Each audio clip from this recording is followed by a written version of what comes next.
tuna swala wale wadogo wadogo au insha. Sijui kama mnawafahamu wale wako kama mbuzi. Sawa? Tuna pundamilia, tuna tumbili au ngedere, pia tuna nyoka wamo huko.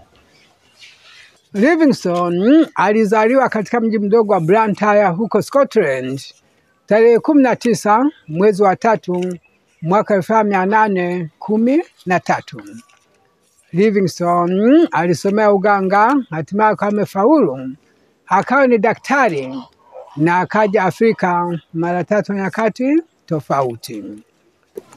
Kwa majina naitwa Mwalimu Melistela Evarist Kakusa, ni mwalimu wa shule ya msingi Nyabigina ambaye nimeshiriki katika tour iliyoandaliwa kwa ajili ya shule mbili, shule ya msingi Nyabigina na shule ya msingi Kisitwe. Tour yetu imeanzia Mwandiga, kaelekea pale Kitwe Forest ambapo tumejifunza vitu vingi sisi pamoja na wanafunzi. Kiukweli tumejifunza jinsi ya kutunza mazingira. Tumefika katika ule msitu wa Kitwe, tumeona wanyama, lakini pia tumeona aina mbalimbali ya miti. Lakini pia hatukuishia tu hapo Kitwe, tumefika Livingstone.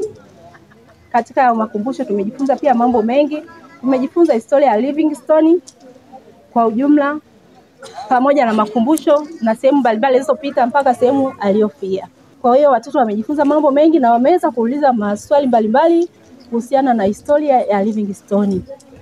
Na wakaribisha na wengine waweze kutembelea hivyo vituo, msitu wa Kitwe Forest pamoja na makumbusho ya Livingstone kwa ajili ya kujifunza. Kwa majina naitwa Tatu Mtawontue Charles, nasoma shule ya msingi Kisitwe darasa la 7. Nilichojifunza, tumetembelea hifadhi ya Kitwe iliyopo Kigoma. Cha pili, tumekuja kutembelea hifadhi ya Livingstone iliyopo Kigoma Ujiji. Tumejifunza Livingstone alipofika pwani ya Afrika Mashariki mwaka 1969. Livingstone alitembea kwa awamu 3. Livingstone alisomea uganga, hatimaye akawa amefaulu, akawa ni daktari na akaja Afrika mara 3 nyakati tofauti. Safari yake ya kwanza ilikuwa mwaka 1841, aitembea huko Afrika Kusini.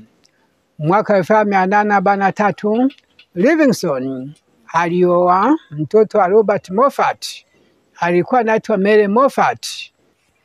Akafanya safari yake ya pili mwaka 1859, aitembea Afrika ya Kati. Aliendea mpaka kwenye mto Zambezi ulioko huko Zambia, akaubatiza kwa Victoria Falls.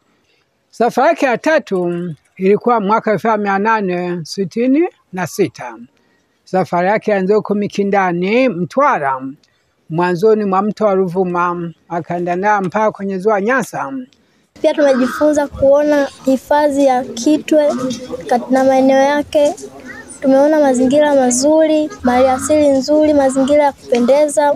Kwa majina naitwa Sofia Charles Bartolomeo, ni mwanafunzi wa shule ya msingi Kisitwe.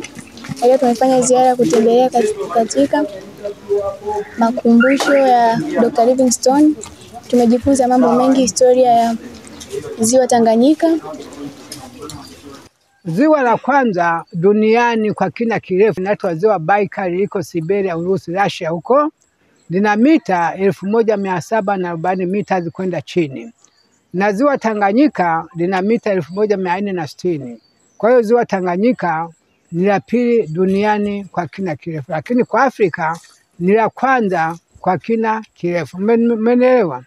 Pia napenda kuwakaribisha wanafunzi wote watakaoniona, hata ambao si wanafunzi, kufika katika hifadhi ya Dr. Livingstone kujifunza mambo mbalimbali, kwani kuna maswali ambayo yanaweza kutoka kwenye mtihani. Na kutokana na matembezi tuliyofanya na kuelewa mambo mengi sana, historia tutajifunza, wanaweza kupata uzoefu wa kujibu maswali yatakayotoka kwenye mtihani. Kwa majina yetu Juliet Moses, nasoma shule ya msingi Kisitwe. Natoa shukrani zangu za dhati kwa kampuni ya Karibu Tanzania Limited ambayo imeniwezesha kutembelea Kitwe na Livingstone. Tumejifunza historia ya Tanganyika, tumejifunza bonde la Ufa. Asili ya ziwa ama bahari huwa mna ile foros, yani volcano. chini huwa kuna kitu kinaitwa magma. Magma ni ile uji. Sasa ile miamba inapovunjika, maji hujivuta na kuongeza kina kirefu zaidi. Rift Valley ama bonde la Ufa limeanzia huko Misri, Kenya, Ngorongoro Crater, ziwa Manyara na ziwa Nyasa na ziwa Tanganyika na maziwa mengine ambayo sikuweza